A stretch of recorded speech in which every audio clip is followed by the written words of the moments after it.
मैं हूं अली और होल्डर टीवी के एक और एपिसोड में आपका स्वागत है। तो आज के एपिसोड में हम बात करेंगे सीकेपी कॉर्पोरेटिव बैंक के बारे में, जिसका लाइसेंस आरबीआई ने रिसेंटली कैंसिल कर दिया है। ये न्यूज़ तकरीबन 2-3 दिन पहले आई थी कि सीकेपी कॉर्पोरेटिव बैंक का जो लाइसेंस है उसे आरबीआई ने बंद कर दिया है, जिसके बाद बैंक को बंद करना पड़ा।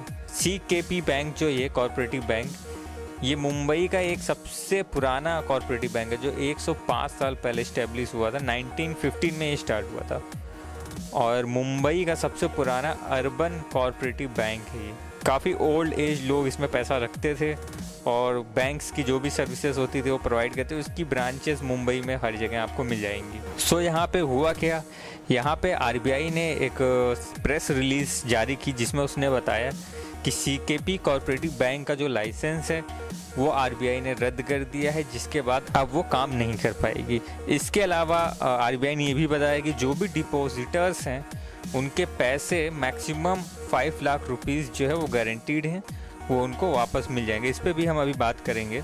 जैसा कि आप लोगों को पता होगा कि यस बैंक और पीएमसी बैंक भी फेल हो गए थे, बहुत ही ज़्यादा टाइम नहीं हुआ, अभी रिसेंटली हुए थे। सो यहाँ पे अगर हम बात करें सीकेपी कॉर्पोरेटिव बैंक की, तो इसमें तकरीबन 1,32,170 डिपॉजिटर्स थे और आरबीआई ने बोला कि 99.2% जो भी लोग हैं उनके सारे पैसे वापस हो जाएंगे।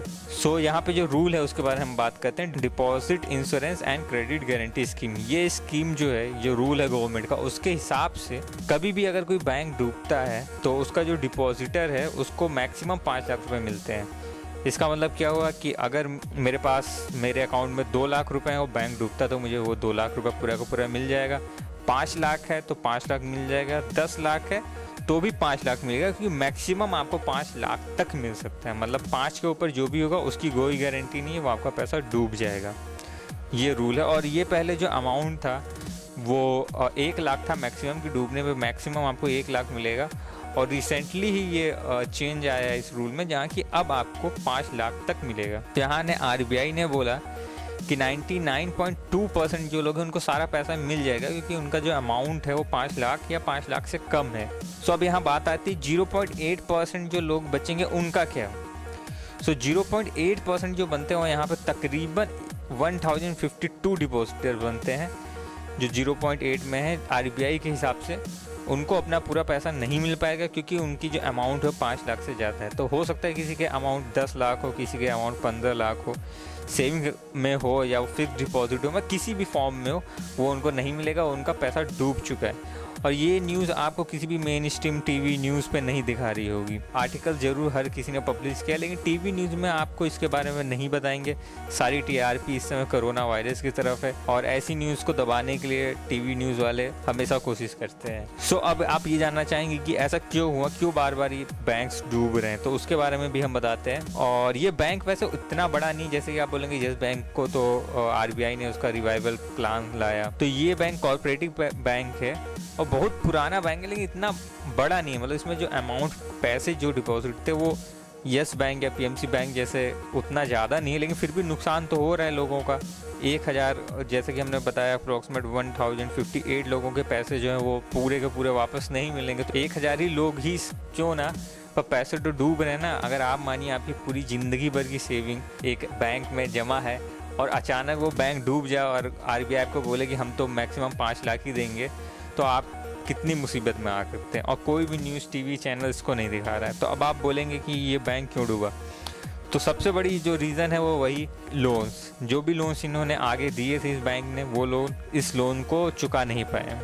और 2014 से ही, अप्रॉक्सीमेट 2014 से ही इस बैंक के साथ दिक्कतें आना चालू हुई थी, जहाँ की पहले की इस बैंक ने विड्रॉल को कैप किया, मतलब कि मैक्सिमम 1000 रुपये आप निकाल सकते हैं। उस समय ऐसा रूल आया और उसके बाद फिर आरबीआई ने इस पर एक्शन लिया और आरबीआई ने इसको अपने अंडर ले लिया। ये बहुत बड़ी बात है कि 2014 में आरबीआई ने इस बैंक को अपने अंडर ले लिया, अपने ऑल इंक्लूसिव डायरेक्शन में ले लिया।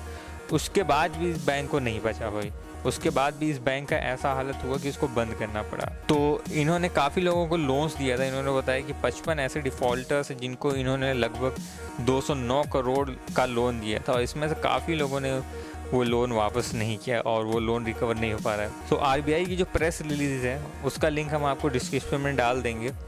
उस प्रेस रिलीज़ में आरबीआई ने क्या बोला है, जो उनको ये लाइसेंस कैंसिल करना पड़ा, बैंक बंद करना पड़ा। वैसे तो यस बैंक हो तो आरबीआई ने रिवाइवल करना चाहा, लेकिन यहाँ पे क्यों नहीं, तो उसमें क्या क्या पॉइंट्स दिए हैं। जो इंपॉर्टेंट पॉइंट्स है मैं आपको बताता हूँ। आरबीआई ने पहला इंपॉर्टेंट पॉइंट यहाँ बोला कि ये बैंक जो अनसस्टेनेबल है, उसका कोई भी रिवाइवल प्लान या मर्ज का प्लान अभी तक नहीं आया है। इसके बाद दूसरा मेन पॉइंट यहाँ पे ये निकल के आता है कि जो मिनिमम कैपिटल का रिक्वायरमेंट होता है आरबीआई के द्वारा जो सेट किया होता है, वो भी यहाँ पे पूरा नहीं कर पा रहा है। क्योंकि आपको पता है छोटा बैंक है और काफ़ी सारे पैसे इन्होंने वैसे भी लोन दे दिए, इतने टाइम में लोगों ने पैसे निकाल भी लिए। सो मिनिमम जो कैपिटल बैंक के पास होना चाहिए वो भी अब रिक्वायरमेंट पूरी उसकी नहीं हो पा रही। ये भी एक बड़ा रीज़न है। इसके अलावा सबसे बड़ा रीज़न यहाँ पे बचा है कि अगर ऐसे ही चला तो बैंक अपने प्रेजेंट और फ्यूचर डिपॉजिटर्स को पैसे नहीं देने की कंडीशन में, मतलब कि ना वो अपने फ्यूचर डिपॉजिटर को, ना अभी जो लोगों ने पैसे डिपॉजिट कर पाए, किसी को भी पैसे देने के कंडीशन में नहीं है। तो ये पॉइंट्स आरबीआई के द्वारा रखे गए थे। और 2014 में भी जब यहाँ पे रिस्ट्रिक्शन आई थी तो वहाँ पे मैंने आपको जैसे बताया कि उन्होंने कैप लगा दिया 1000 का। और उसी समय 2014 में ही ये भी आरबीआई ने ये भी बोल दिया था कि कोई भी नए लोन्स और नए डिपॉजिट्स ये बैंक नहीं लेगा। तो नए डिपॉजिट्स भी नहीं ले रहा था, नए लोन्स भी नहीं दे रहा था, और विड्रॉल भी कैप करके रखा था 1000 रुपये पे। उसके बाद भी 6 साल हो गए और इस बैंक को आरबीआई नहीं बचा पाई। आपको पता ही होगा इस देश की इकनॉमी पहले से ही ख़राब चल रही थी, तो कोरोना वायरस का आने के बाद आपको पता ही चल चुका होगा कि कितनी बुरी कंडीशन चल रही है। सो यहाँ जब यस बैंक डूबा था तो हमारे टीममेट अभिषेक ने यूहान का इंटरव्यू लिया था। तो आइए अब हम अभिषेक के पास चलते हैं। हेलो गाइस, पिछले कुछ दिनों में हमने पीएमसी देन यस बैंक को डूबते हुए देखा है। और जब यस बैंक की न्यूज़ आई थी तो हमने उस पर एक स्पेशल इंटरव्यू किया था यूहान के साथ। तो आइए उस इंटरव्यू की हम कुछ स्पेशल क्लिप्स देखते हैं। तो यूहान, आपका बहुत बहुत स्वागत है होडलर टीवी पे। तो यूहान, आपको क्या लगता है ये जो यस बैंक जो डूब गया है इसकी असली वजह क्या है? जी, अब मैं आपको समझाता हूँ कि मेरी राय में ये सिचुएशन पहली बार पैदा क्यों हुई है। और इसको समझने के लिए हमें थोड़ा हिस्ट्री में जाना पड़ेगा और समझना पड़ेगा कि बैंकिंग सिस्टम इवॉल्व कैसे हुआ और अब क्या बन गया है। तो पहले जब बैंकिंग डेवलप हुआ था तब इसका फंक्शन यही था कि डिपॉजिटर आके बैंक्स में अपना गोल्ड या कीमती चीज़ें डिपॉजिट करते और बैंक्स उनसे थोड़ी फ़ी लेता उन चीज़ों को सेफ रखने के लिए। ऐसे बैंक्स प्रॉफिट कमाते थे, लोग आके अपना सामान या गोल्ड रखते थे और बैंक्स फिर उनसे थोड़ा पैसा लेते थे फ़ीस के हिसाब से। फिर क्या हुआ कि बैंक्स ने रियलाइज़ किया कि सभी लोग आके अपना पैसा एक साथ नहीं निकालते, तो उन्होंने थोड़ा रिज़र्व रखना चालू किया। मतलब अगर उनका डिपॉजिट 100% है तो उन्होंने सिर्फ 40% रखना चालू किया और फिर 60% दूसरे लोगों को देना शुरू किया। पर ये बात डिपॉजिटर्स को पता नहीं थी। तो जब भी ऐसे सिचुएशन आता कि डिपॉजिटर्स को हिंट लग जाती कि भाई ये बैंक हमारा पैसा दूसरों को दे रहा है और हमें मतलब फ्रॉड कर रहा है, बेसिकली हमें बोल के नहीं कर रहा है वो, तो बैंक सभी डिपॉजिटर्स एक साथ जाके अपना पैसा निकाल देते और फिर बैंक के पास इतना पैसा होता नहीं देने के लिए और फिर बैंक बस्ट हो जाता और उसका कोलैप्स हो जाता बेसिकली। और वो होना चाहिए, वो बैंक फेल हो जाता बेसिकली क्योंकि वो फ्रॉड में एंगेज कर रहा था। फिर यही प्रॉब्लम को सॉल्व करने के लिए सेंट्रल बैंकिंग बना। तो ये जो नॉर्मल बैंक्स थे ये बेसिकली ज़्यादा पैसा बना रहे थे और सभी लोग आके मतलब बैंक को कोलैप्स कर देते थे जब भी उनको पता चलता था कि ये बैंक ज़्यादा पैसे बना रहे हैं। तो सेंट्रल बैंकिंग शुरू हुआ और सेंट्रल बैंकिंग के ज़रिए ऐसा सिस्टम क्रिएट किया गया कि कोई बैंक कभी भी इंसॉल्वेंट हो ही ना सके, क्योंकि आरबीआई या कोई भी सेंट्रल बैंक है वो हमेशा एंड में रहता कि कुछ भी बैंक को हो तो वो लिक्विडिटी प्रोवाइड कर सके नया पैसा बना के और उनको दे के। तो यही सिचुएशन अभी ये नॉन परफॉर्मिंग एसेट्स के प्रॉब्लम में इवॉल्व हुई है, क्योंकि हमें समझना पड़ेगा। देखो, आप अभी के टाइम में जब भी आप 1 लाख जाके से येस बैंक या पीएमसी या किसी भी बैंक को देते हो तो उन्हें सिर्फ थोड़ा रिजर्व रखना पड़ता है साइड में। अभी ऑलमोस्ट आई थिंक 20% के कुछ है, तो बैंक आपका 20,000 रखेगा और वो 80,000 नया पैसा बनाएगा किसी दूसरे को देने के लिए। तो 80,000 आपका नहीं है एक्चुअली, वो आपको कहते हैं कि हाँ वो आपका पैसा किसी को दे रहे हैं, पर वो पैसा आपके पास भी होता है और जिसने लोन लिया उसके पास भी होता है। तो 1 लाख का बैंक ने 1,80,000 बना दिया कुछ भी काम किए बिना, और फिर वो लोन जो देते हैं वो उनका एसेट बन जाता है। पर वो एसेट कैसे बना एक्चुअली, जब उनके पास था ही नहीं, उन्होंने जस्ट क्रिएट किया है, राइट। एक अकाउंटिंग एंट्री की है जहाँ पे उन्होंने नया पैसा बनाया है और वो उनको एसेट कहते हैं। ऐसा इसको समझने के लिए आप सोचो कि अगर आपको मैं बैंकिंग लाइसेंस दे दूँ और किसी ने आपको आके 1 लाख दिए, तो आप किसी दूसरे व्यक्ति को जाके 80,000 देते हो और आपने 80,000 नया बनाए और वो आप कहते हो आपका एसेट है और आपने जस्ट हवा में से बना दिए, तो एक्चुअली एसेट नहीं है, मैं वो समझा रहा हूँ। पर ये जब एसेट्स पे बैक नहीं करते, जब बिज़नेस ये पैसा चुका नहीं पाते फिर से इंटरेस्ट के साथ, तो ये इनका लायबिलिटी बन जाता है और फिर ये दिखाते हैं कि ये लॉस है।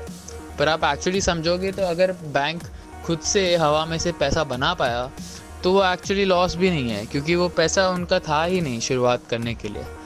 तो ये बेसिकली सिस्टम पूरा फ्रॉड पे चल रहा है, क्योंकि पहली बात तो बैंक्स फ्रॉड में एंगेज कर रहे हैं क्योंकि वो लोग नया पैसा बना रहे हैं और बेसिकली डिपॉजिटर्स का पैसा लोन नहीं कर रहे, पर वो डिपॉजिटर्स के बेसिस पे नया पैसा बना रहे हैं और इकोनॉमी में नया पैसा बना रहे हैं।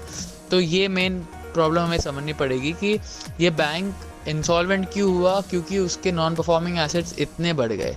अभी ये नॉन परफॉर्मिंग एसेट्स इतने क्यों बढ़ गए, अभी रिपोर्ट्स है कि ये लास्ट 3 इयर्स में ही इसके नॉन परफॉर्मिंग एसेट्स और लोन्स एक्सट्रीमली लार्ज अमाउंट में शॉर्ट अप हुए हैं। तो ये शॉर्ट अप क्यों हुए, ऑब्वियसली रेगुलेटर सो रहे थे, आरबीआई सो रहा था, तो उस हिसाब से आरबीआई ने अपना जॉब किया नहीं है, क्योंकि वो लोग बैलेंस शीट ऑब्वियसली बैंक के एंड में देखते हैं हर साल, तो उनको पता होना चाहिए कि क्या चल रहा है बैंक में, और फिर भी मतलब ये एक्टिविटी चलती रही सालों साल।